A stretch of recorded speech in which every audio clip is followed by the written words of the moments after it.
Jó, capítulo de número 33.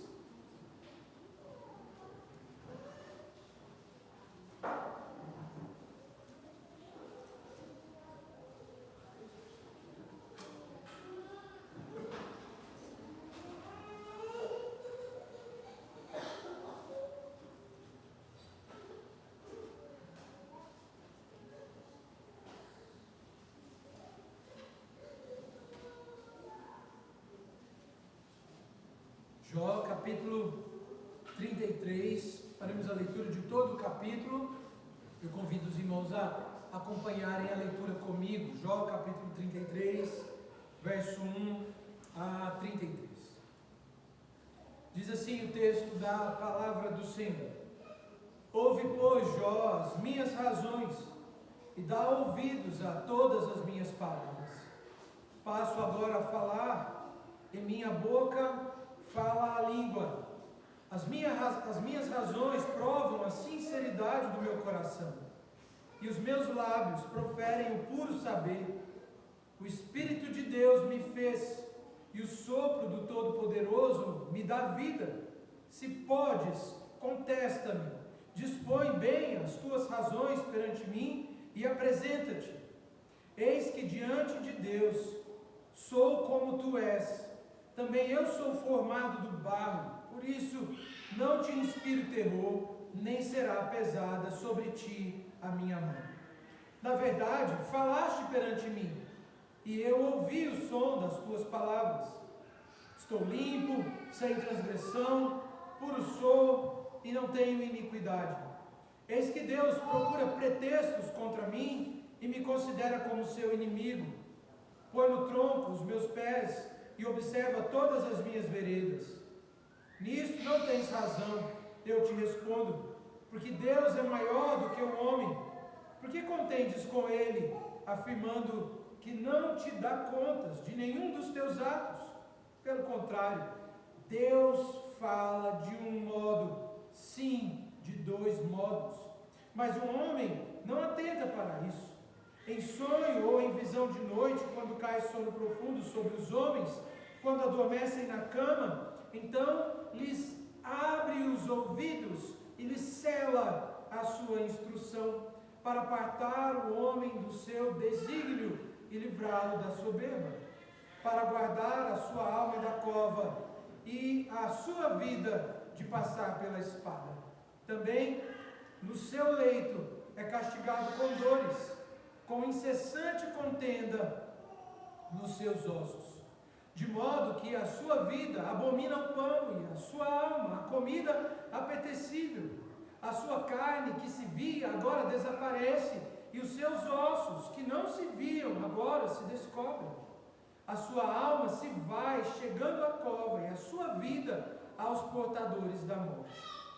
Se com ele houver um anjo intercessor, um dos milhares, para declarar ao homem o que lhe convém, então Deus terá misericórdia dele e dirá ao anjo: redime-o, para que não desça a cova. Achei resgate. Sua carne se robustecerá com o vigor da sua infância, e ele tornará os dias da sua juventude. Deveras orará a Deus e lhe será propício. Ele com júbilo verá a face de Deus, e este lhe restituirá a sua justiça. Cantará diante dos homens e dirá: pequei, perverti o direito, e não fui punido segundo merecia. Deus redimiu a minha alma de ir para a cova, e a minha vida verá a luz. Eis que tudo isso é obra de Deus, 2 e 3 vezes para com o homem, para reconduzir da cova a sua alma e o alumiar com a luz dos viventes. Escuta, pois, ó Jó, ouve-me, cala-te e eu falarei. Se tens alguma coisa que dizer, responde-me. Fala, porque desejo justificar-te. Se não, escuta-me, cala-te e ensinar-te-ei a sabedoria. Até. Vamos orar mais uma vez, irmãos? Fechemos os nossos olhos, oremos ao Senhor. Ó Deus bendito, mais uma vez, em oração, nós nos colocamos diante de Ti, e nesse momento, clamamos pela iluminação do Espírito do Senhor sobre nós, para que assim o Senhor fale conosco através da sua santa palavra. Em nome de Jesus que nós oramos. Amém. Meus irmãos, o tema para a nossa reflexão nessa noite é: aprenda a ouvir a voz de Deus. Esse é o tema para a nossa reflexão. Aprenda a ouvir a voz de Deus. Nós vimos já há alguns domingos, meus irmãos, o início dos discursos de Eliú, no capítulo de número 32, depois de uma longa sessão de discursos, ou mesmo de embate entre Jó e 3 de seus amigos, essa sessão que vai até o capítulo de número 31, que encerra com o maior discurso de Jó até aqui. Jó termina esse seu discurso afirmando que ele não falaria mais. O final do texto, no verso de número 40, diz assim: fim das palavras de Jó. Agora Jó vai esperar Deus falar. Então, nesse momento que surge um novo personagem, surge uma figura nova nesse debate acalorado até aqui entre Jó e 3 de seus amigos. O nome dessa figura, o nome desse homem, mais jovem do que todos os outros, é Eliú. Ele é, como já acabei de dizer, dentre eles, o mais jovem. No entanto, é também o mais sábio dentre eles, o mais sábio dentre os 3 amigos de Jó. Nós vimos aqui que ele é um homem que teme ao Senhor, ele fala com sabedoria, ele fala a partir da revelação, ele fala a partir do conhecimento do Senhor e não meramente a partir da tradição. E ele ouve durante muito tempo esse longo discurso e embate entre Jó e os seus amigos, sem dizer sequer uma só palavra. Mas ao final, quando Jó então termina de falar, os seus amigos já não falavam mais.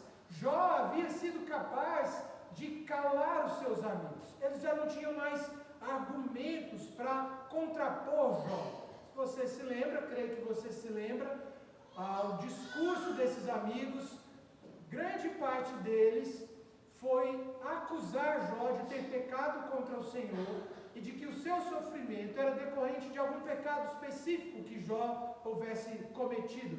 Eles tinham um tipo de justiça retributiva. Se você não anda bem e você não faz as coisas do jeito que Deus quer, então Deus vai punir você. Nesse contexto, era um tipo de teologia da prosperidade ou teologia da vitória.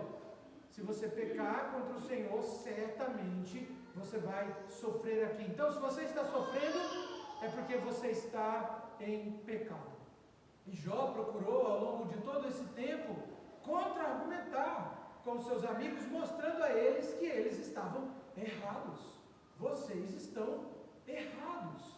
E Jó prova isso de diversas formas, mostrando que a própria revelação geral mostrava que eles estavam errados, a experiência humana mostrava que eles estavam errados, e a própria revelação especial mostrava que eles estavam errados.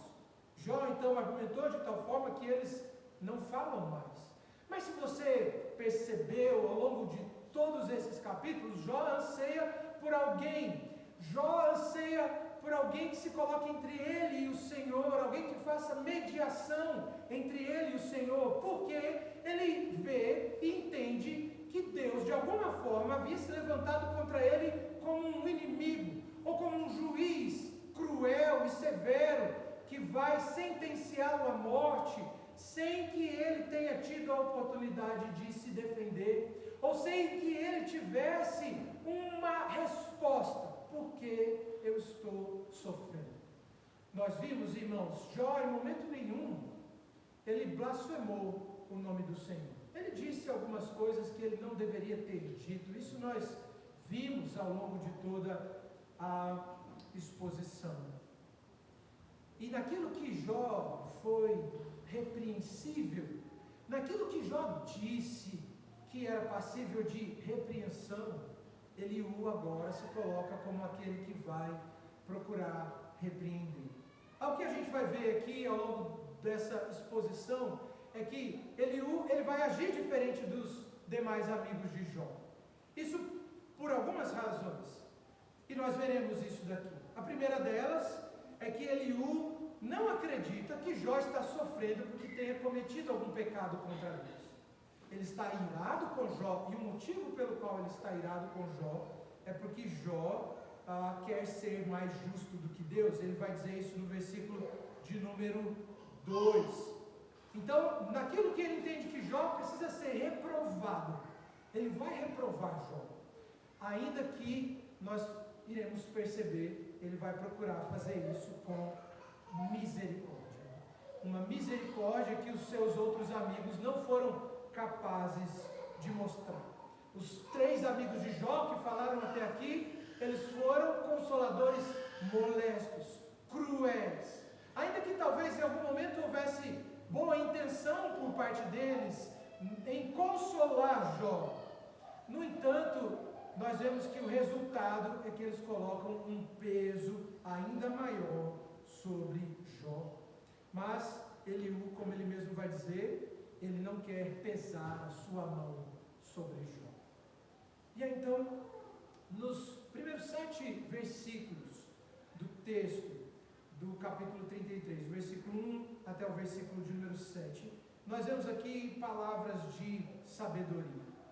E Eliú então começa a falar. No capítulo 32 nós não vimos nenhum discurso, mas há uma apresentação aqui de Eliú, e não necessariamente o conteúdo daquilo que ele fala. Ele fala no capítulo 32 das suas motivações, o porquê ele quer falar com Jó. E não apenas com Jó, mas com seus outros amigos, porque ele quer falar com eles. Então ele fala das suas motivações. E em ambos os casos ele vai, naquilo que é lícito, repreender todo mundo. Repreende Jó por um motivo específico, mas vai repreender os seus amigos por outros motivos. E aqui então, ele vai chamar a atenção de Jó, no capítulo 33, e ele começa dizendo assim: ouve, pois, Jó, as minhas razões, e dá ouvidos a todas as minhas palavras. Eliú então passa a falar. Ele passa do geral, que nós vimos no capítulo 32, para o particular. Diferente dos seus amigos, Eliú não demonstra aqui nenhum tipo de soberba. Ele não quer vencer uma disputa, ele não quer ter a razão num debate. Suas motivações são diferentes, e o que ele procura deixar muito claro nessa passagem: ele tem boas intenções, ele tem interesses nobres em relação a Jó, como ele vai dizer lá no final do capítulo, no versículo 32. O seu desejo é justificar Jó. Ele se coloca como alguém que é igual a Jó. Ele não se coloca aqui como alguém que é superior a Jó. Veja as suas palavras: eis que diante de Deus sou como tu és. O Senhor também me fez do pó da terra e me deu vida pelo seu sopro. Além do mais, Eliú vai chamar Jó pelo nome, o que é curioso, porque até aqui isso quase não foi feito. E aí talvez você não ache que essa informação tenha alguma relevância. No entanto, meus irmãos, nós podemos dizer que o motivo pelo qual Eliú chama Jó pelo nome não tem a ver com desrespeito. Jó era um homem respeitável. Eliú não vai tratar Jó com desrespeito. Mas nós podemos ver as razões disso nos versos anteriores. No capítulo de número 32, verso 21 e 22, o texto diz assim: não farei acepção de pessoas, nem usarei de lisonjas com o homem, porque não sei lisonjear, e em caso contrário, em breve me levaria o meu Criador. Então, Eliú não se dirige a Jó pelo nome porque ele quer demonstrar algum desprezo. No entanto, o motivo pelo qual ele faz isso é porque, como ele havia dito anteriormente, ele também não quer fazer acepção de pessoas, ele não vai lisonjear Jó. E você já percebeu que assim, muitas vezes, e aqui nós vemos um exemplo, irmãos, um exemplo de alguém que age de forma piedosa, interessado no bem do seu próximo, quando procura reprovar o pecado. Então, perceba, Eliú não chega em Jó e diz assim: olha, você é muito bom, você é maravilhoso, você é digno de louvores e honras pela sua sabedoria, pela sua respeitabilidade, mas eu acho que você precisa melhorar isso. Você percebe isso? Eliú não está interessado em afagar o ego de Jó para então repreendê-lo. Ele, embora trate Jó com respeito, ele não vai fazer elogios impróprios, com vistas a ganhar o seu coração, para que então ele venha a repreender aquilo que era repreensível em Jó. Pelo contrário, ele trata Jó como um igual. Como um igual. E como um igual, em misericórdia e amor, ele vai repreender os pecados de Jó.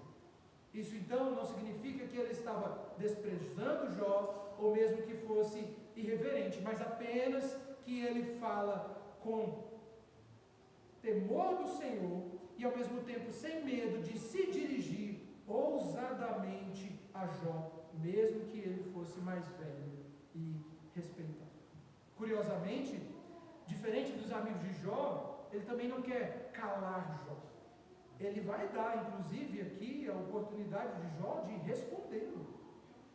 Veja o que ele vai dizer aqui no versículo de número 5: se podes, contesta-me. Dispõe bem as tuas razões perante mim, apresenta-te. Entenda que ele não quer simplesmente calar Jó. Ele dá, inclusive, a oportunidade de que Jó o responda. Ele está disposto a dar a oportunidade de Jó falar. Afinal, como ele vai dizer aqui no versículo de número 7, o seu propósito não é aterrorizá-lo com suas palavras, mas confortá-lo, ainda que tenha que repreendê-lo. No entanto, ele deixa claro para Jó: ele não vai pesar a sua mão, sua intenção não é destruí-lo com as suas palavras. E aqui nós temos, irmãos, um exemplo muito diferente dos demais amigos de Jó. Nós temos aqui um exemplo daquilo que deve ser de fato a nossa motivação e o nosso desejo no aconselhamento bíblico. Nós não devemos nos omitir, evidentemente, em repreender o pecado daqueles que estão à nossa volta. Não podemos ser negligentes nesse sentido. Há um aspecto que a Escritura chama a nossa atenção para a responsabilidade que temos de nos pastorear mutuamente. E como pastores uns dos outros, nós somos chamados pelo Senhor a reprovar o pecado dos nossos amigos, a repreendê-los quando eles estiverem agindo contra a palavra do Senhor, e com sabedoria reprová-los, mesmo quando eles disserem impropriedades em meio ao sofrimento. Nós não podemos nos omitir. O propósito, no entanto, não deve ser oprimir ou destruir, mas o propósito deve ser restaurar, conduzir ao arrependimento e à fé atenta no Senhor Jesus, que é exatamente isso que nós veremos Eliú fazendo aqui. E obviamente, usando termos anacrônicos aqui, quando eu digo que no que Eliú está fazendo, ele está conduzindo Jó à fé no seu Redentor. E você vai se lembrar que Jó havia demonstrado a expectativa ou esperança de um Redentor, lá no capítulo de número 19. Mas a passagem então, ela continua, meus irmãos, e aí nós vemos nos versos 8 a 30. E esse ponto, esse é o segundo ponto aqui da nossa exposição, ele nos mostra que Deus não está em silêncio. Deus não está em silêncio. Esse é o nosso segundo ponto. Primeiro ponto, dos versos 1 ao 7, são palavras de sabedoria. Mas dos versos 8 a 30, o que nós vemos é Deus não está em silêncio. E é isso que Eliú quer mostrar para Jó. Eliú então passa a responder às queixas de Jó. Ele já havia dito antes quais eram as suas motivações. Ele já havia dito qual era o seu interesse. E agora então, quando ele passa a falar, ele vai nos mostrar aqui, ele passa a repreender Jó pelos seus erros, pelos seus equívocos, por aquelas palavras que ele havia dito, ainda que em meio ao sofrimento, mas que precisavam ser corrigidas, que precisavam ser repreendidas. Então, nesses versos, do versículo 8 ao 30, Eliú vai mencionar em dois momentos erros ou pecados de Jó que ele vai repreender. O primeiro erro que ele vai apresentar é do versículo 9 ao 11. E depois, um segundo erro que ele aponta e repreende, procurando trazer esclarecimento e luz para Jó, é no versículo de número 13. Então, no versículo de número 9 até o versículo de número 11, qual é o erro que Eliú vai combater ou repreender Jó aqui nessa passagem? Se você olhar dos versículos 8 até o versículo de número 11, o texto então vai dizer assim, preste atenção comigo na leitura da passagem. Na verdade, falaste perante mim e eu ouvi o som das tuas palavras. Aí então, a partir do versículo 9, Eliú está fazendo referência aqui às palavras de Jó. Então, verso 8 são palavras de Eliú. Na verdade, falaste perante mim e eu ouvi o som das tuas palavras. Então, a partir do verso 9 até o versículo de número 11, Eliú apresenta aqui as palavras de Jó. E quais são as palavras de Jó a que ele faz referência? Então, olha o que o texto vai dizer, verso 9: estou limpo, sem transgressão, puro sou e não tenho iniquidade. Eis que Deus procura pretextos contra mim e me considera como seu inimigo. Põe no tronco os meus pés e observa todas as minhas veredas.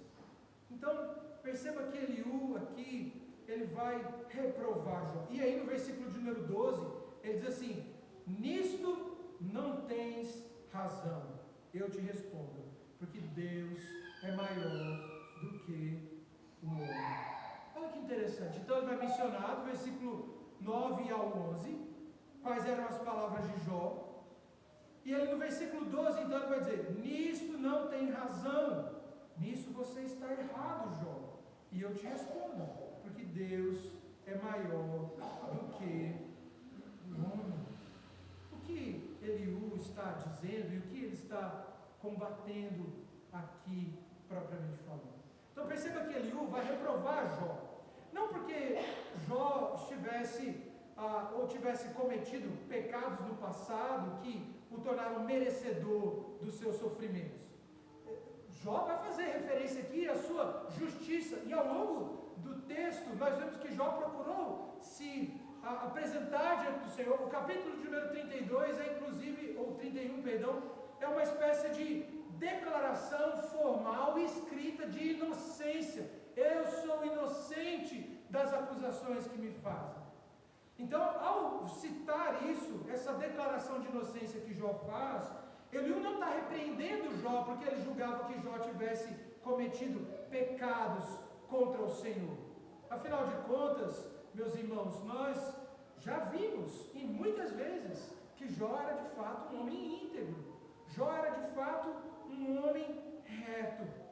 Mas se Eliú não está reprovando Jó porque ele se apresentava como inocente, sendo ele culpado, então por que Eliú está reprovando Jó nessa passagem?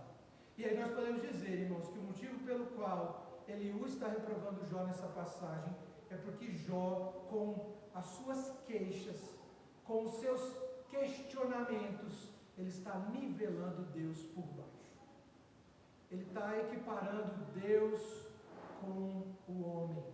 E aí é um contraste interessante aqui, não é verdade? Porque Eliú começa a dizer assim: Jó, eu sou igual a você. Eu sou homem como você. Como você, eu fui feito do pó. Eu falo com você como um igual. Então eu vou falar e eu vou te dar a oportunidade de responder. Agora, Jó, quando você faz questionamentos e acusações em relação a Deus, você está errado, porque Deus é maior do que o homem.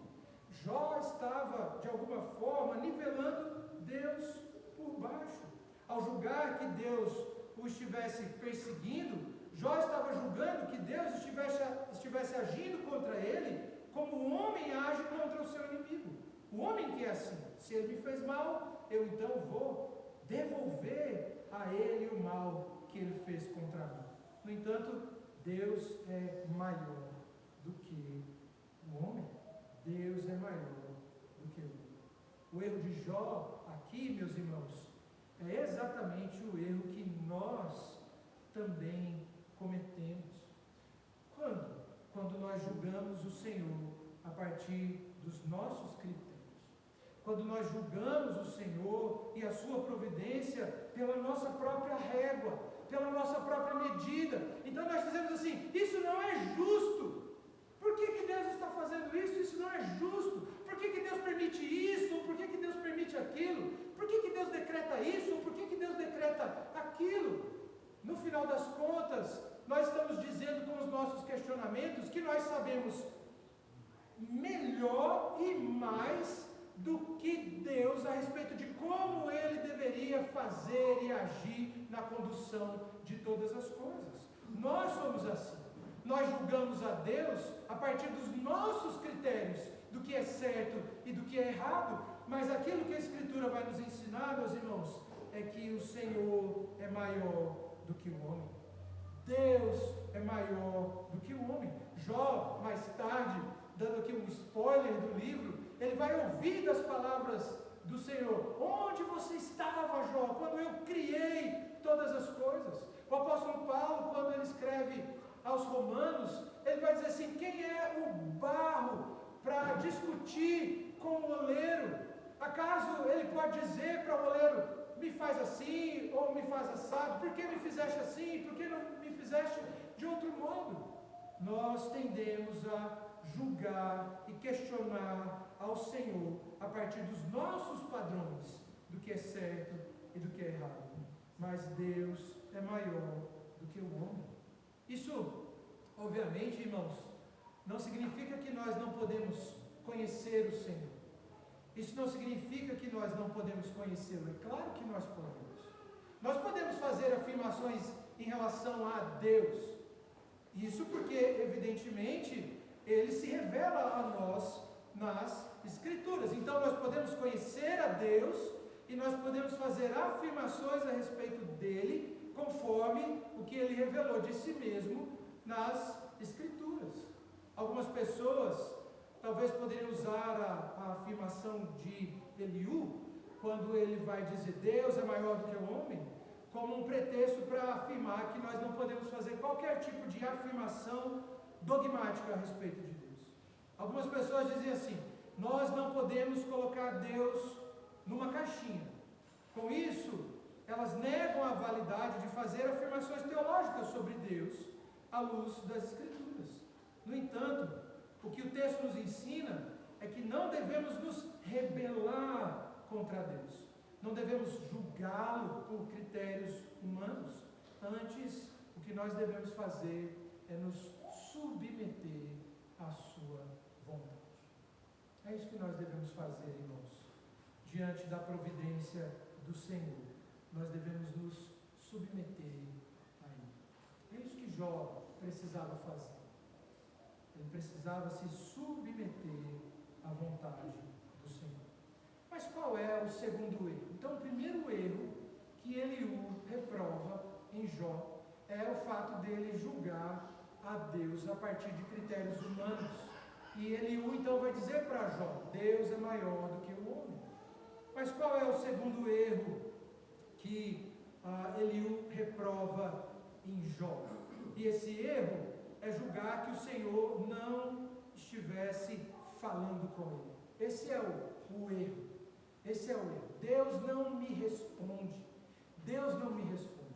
E é curioso nós pensarmos a respeito disso, irmãos, porque, de fato, no final do livro, o Senhor vai se revelar a Jó de uma forma tão clara como nunca antes Jó havia conhecido o Senhor. Ele mesmo vai dizer: eu antes conhecia só de ouvir falar, mas agora os meus olhos te te veem. E ao longo de todo o tempo, o que nós vemos é que Jó quer uma resposta, ele quer que Deus fale com ele. E o questionamento de Jó é que o Senhor está mudo, Deus não me responde. Verso de número 13 é que nós vemos esse questionamento, porque ele diz assim: por que contendes com ele, afirmando que não te dá contas de nenhum dos seus atos? Eliú está dizendo assim: olha, você está contendendo com Deus, porque você está dizendo, por que ele não me diz? Por que ele não fala comigo?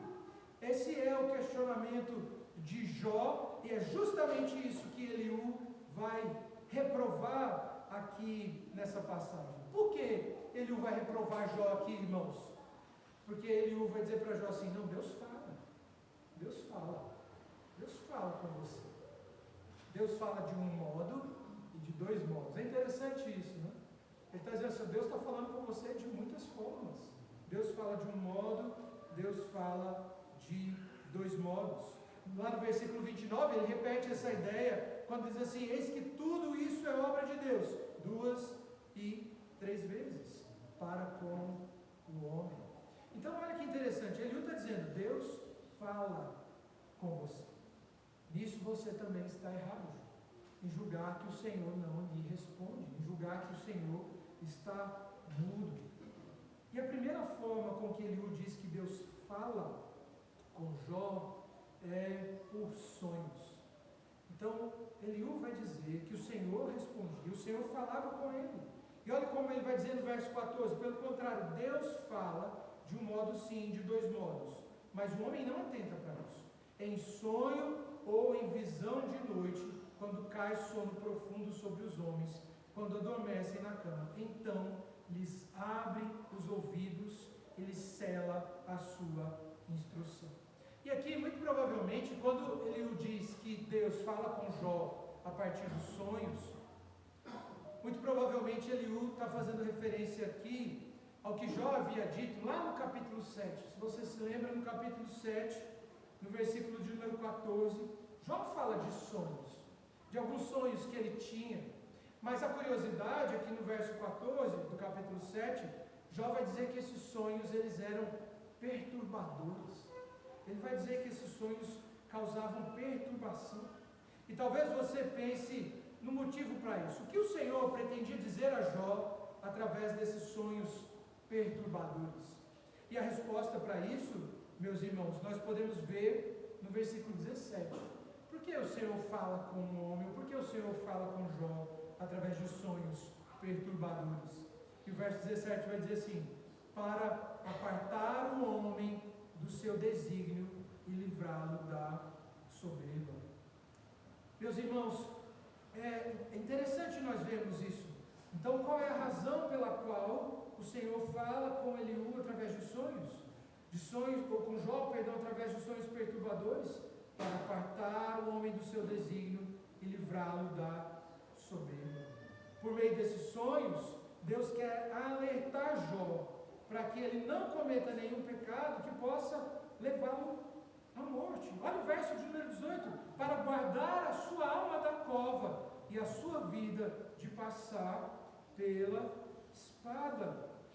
Nós vemos alguns textos no Antigo Testamento que chamam a nossa atenção para como o Senhor falava com o seu povo, para livrá-los da morte por meio de sonho, e não só com o seu povo, mas vemos, por exemplo, no texto de Gênesis, como o Senhor havia alertado Abimeleque em um sonho, para que ele não se deitasse com Sara, esposa de Abraão, e então não morresse. Esse era, no período do Antigo Testamento, um dos modos de revelação de Deus. Ele se revelava por meio de sonhos e visões, como o texto vai dizer aqui para nós no versículo de número 15. Deus estava falando com Jó por meio de sonhos para alertá-lo de que o sofrimento não poderia ser pretexto para o pecado. Antes, em meio ao sofrimento, ele deveria preservar, sem blasfemar, o nome do Senhor. Qual era o erro que Jó poderia cometer que o conduziria à morte? Seria justamente aquela a acusação que Satanás havia feito no início do livro, de que Jó blasfemaria o nome do Senhor, se o Senhor lhe tirasse tudo. E aquilo que o Senhor está mostrando para Jó é que mesmo em meio ao sofrimento, ele deve guardar-se de blasfemar o nome do Senhor. Jó, meus irmãos, até aqui, ele não estava entendendo muito bem as coisas, mas é um fato que em momento nenhum ele vai blasfemar o nome do Senhor. Ele disse coisas que não deveria, mas em momento nenhum ele blasfemou ou abandonou a sua fé. Antes, nesse sentido, ele se manteve fiel. E assim como o Senhor falou com Jó, e o alertou, o Senhor também, ele fala conosco hoje. Hoje cremos que o Senhor, ele não usa mais esses meios extraordinários ou formas extraordinárias de revelação para falar com o seu povo, uma vez que a revelação, ela foi encerrada em Cristo. Nós temos a declaração do autor aos Hebreus, que diz assim: tendo Deus outrora falado de muitas vezes e de muitas maneiras aos pais pelos profetas, nos últimos dias nos falou pelo Filho. Cristo, então, é a plena revelação de Deus. Ele é revelado a nós pela palavra, que é suficiente, como o texto bíblico vai dizer, para tornar o homem perfeito e perfeitamente habilitado para toda boa obra. Quando Paulo escreve a Timóteo, na sua segunda carta, no capítulo 3, verso 16 ao 17, o texto vai dizer: toda a escritura é inspirada por Deus e útil para o ensino, para a repreensão, para a correção, para a educação na justiça, a fim de que o homem de Deus seja perfeito e perfeitamente habilitado para toda boa obra. O Senhor fala conosco, irmãos, hoje, por meio da sua palavra. Então, quando nós ansiarmos por alguma resposta do Senhor, quando nós desejarmos ouvir o Senhor falando conosco, e esse obviamente deve ser um desejo, um anseio de todos nós, ouvir o Senhor falar conosco. Nós temos as nossas questões, nós temos as nossas demandas, o desejo de tomar decisões corretas, de fazer escolhas, e assim nós queremos ouvir a voz de Deus.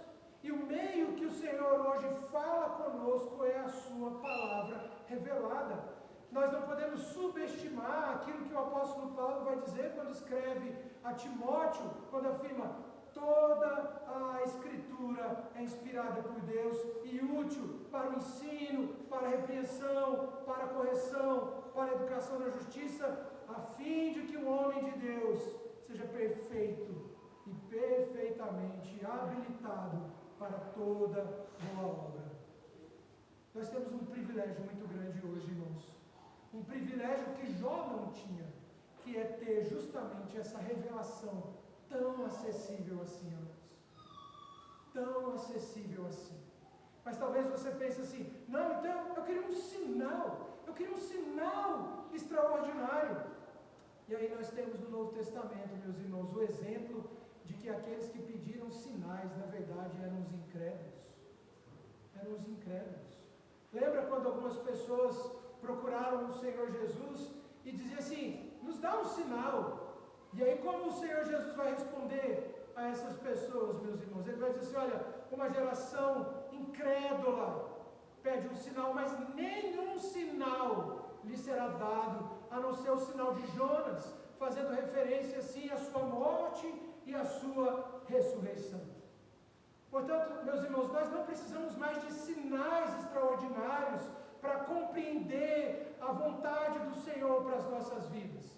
Nós não precisamos que algo extraordinário aconteça para que a gente compreenda de forma extraordinária uma direção do Senhor, porque o Senhor fala conosco através da sua palavra e através do Espírito, aplicando como o Espírito age nesse processo. Ele aplica a palavra de Deus no nosso coração, nos dando luz, nos dando entendimento.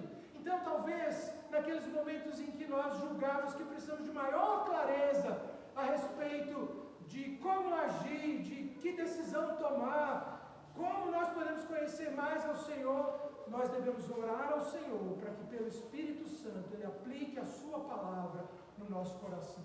Agora, não tem jeito, irmão, se você não lê a Bíblia, não tem como você saber qual é a vontade do Senhor. Nós podemos dizer de alguma forma que o Senhor está mudo para aqueles que não ouvem Ele falando através da sua palavra. Mas se você quer ouvir ao Senhor, se você quer as respostas do Senhor, abra a sua Bíblia e a leia, e clame pela iluminação e a direção do Espírito, para que você possa compreender a sua santa palavra. Assim, meus irmãos, pela Escritura, portanto, o Senhor fala conosco. Pela Escritura, o Senhor nos adverte e nos alerta para que nós não pequemos contra Ele. Mas ainda há outro meio pelo qual Deus fala com Jó. Então, nós vimos que há um questionamento. O questionamento é que Deus está agindo comigo de má fé. Ele está me perseguindo. Então, Eliú vai dizer, não, Jó, você está errado nisso, porque Deus é maior do que o homem. O segundo questionamento é, Deus não fala comigo. Jó está dizendo assim, e Eliú está dizendo assim, sim, Deus fala com você. O problema é que você não está ouvindo. Ele fala com você através dos sonhos.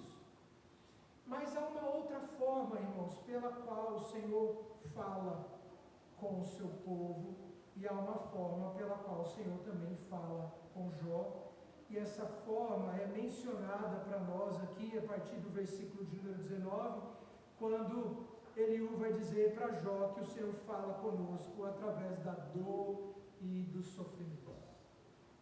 Deus fala conosco através da dor e através do sofrimento. Eu já citei inúmeras vezes aqui a famosa frase do C.S. Lewis, né? A frase é maior, a gente se lembra basicamente só do finalzinho, porque é mais impactante, né? Quando C.S. Lewis diz que a dor, ela é um megafone de Deus diante do mundo surdo. Deus fala conosco.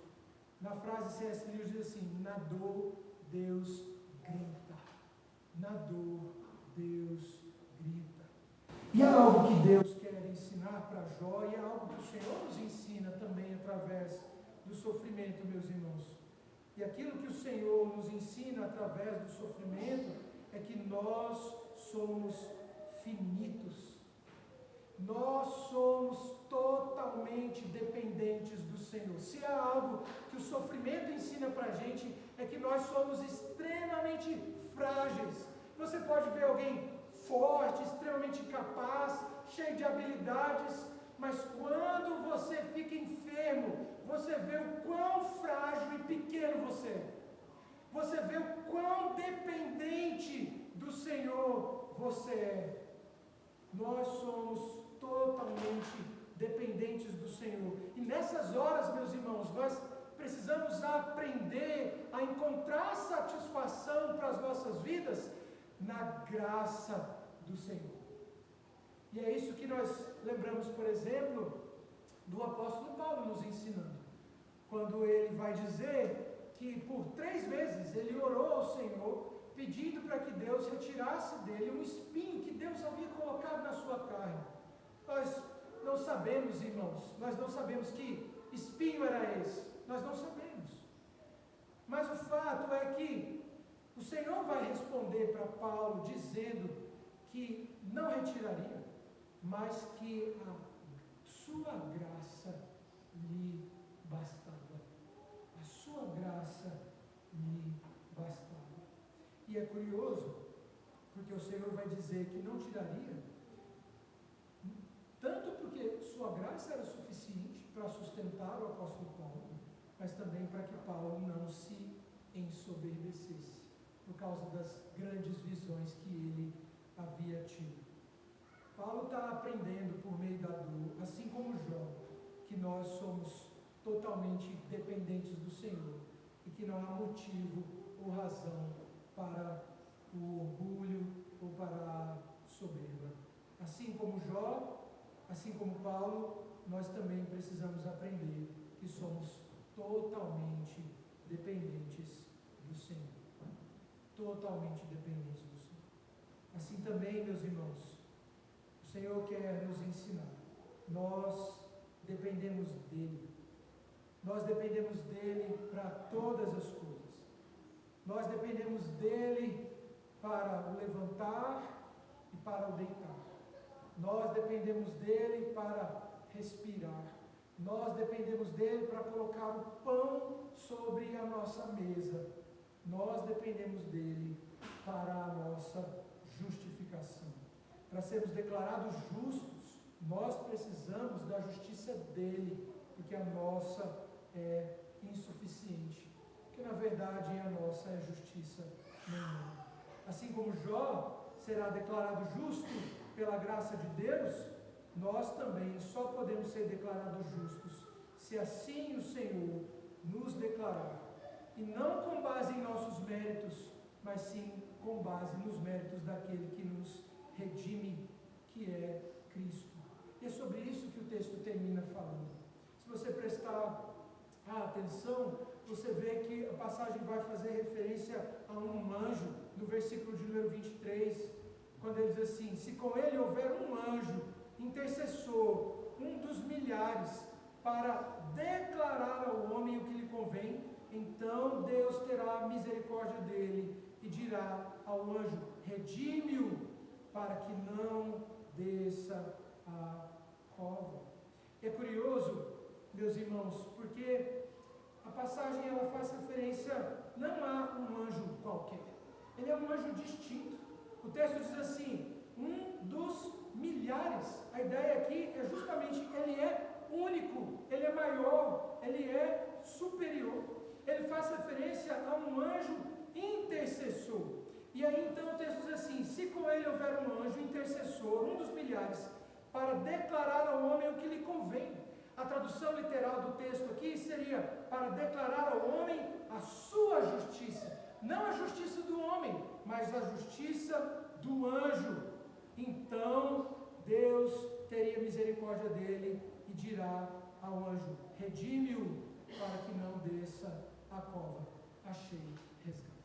A ideia da passagem é que, com base na justiça deste anjo, então, é que o Senhor redime o homem para que ele não desça a cova. E nós podemos compreender, meus irmãos, com clareza, que esse anjo, portanto, à luz do Novo Testamento, aqui o texto de Jó faz referência, é o Senhor Jesus. É por meio dele, meus irmãos, que nós temos a certeza e a garantia de que a morte ela não será a última palavra nas nossas vidas. E de alguma forma, Eliú aqui, ele fala como um profeta mesmo, porque ele vai declarar justamente aquilo que iria acontecer com Jó mais tarde, pois Deus iria restaurar e revigorar o seu vigor. Mas é evidente que em algum momento Jó morreu, e é evidente que nós, se o Senhor Jesus não voltar antes, passaremos também pela morte. Mas assim como há uma promessa aqui de que a nossa carne será revigorada, essa promessa para Jó, há também essa promessa para nós em Cristo. Porque ainda que nós viemos a morrer, e essa infelizmente é a realidade de todo homem debaixo do sol, para aqueles que estão em Cristo, nós temos a certeza de que a nossa carne, ela será revigorada na justiça de Cristo.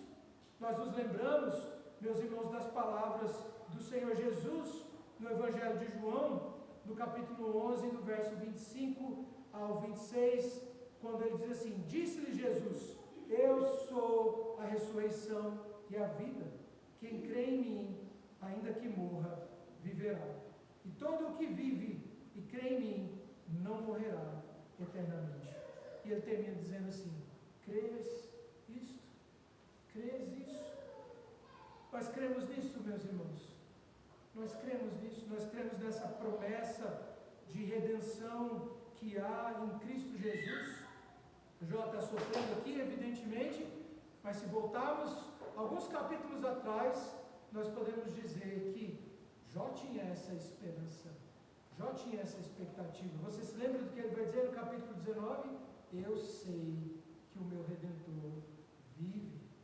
Essa era a expectativa de Jó, essa é a expectativa, essa é a nossa expectativa, de que na vida do nosso Redentor, nós também receberemos justiça e seremos revigorados, ainda que nós viemos a morrer, mas temos a certeza de que nele nós seremos ressuscitados no último dia.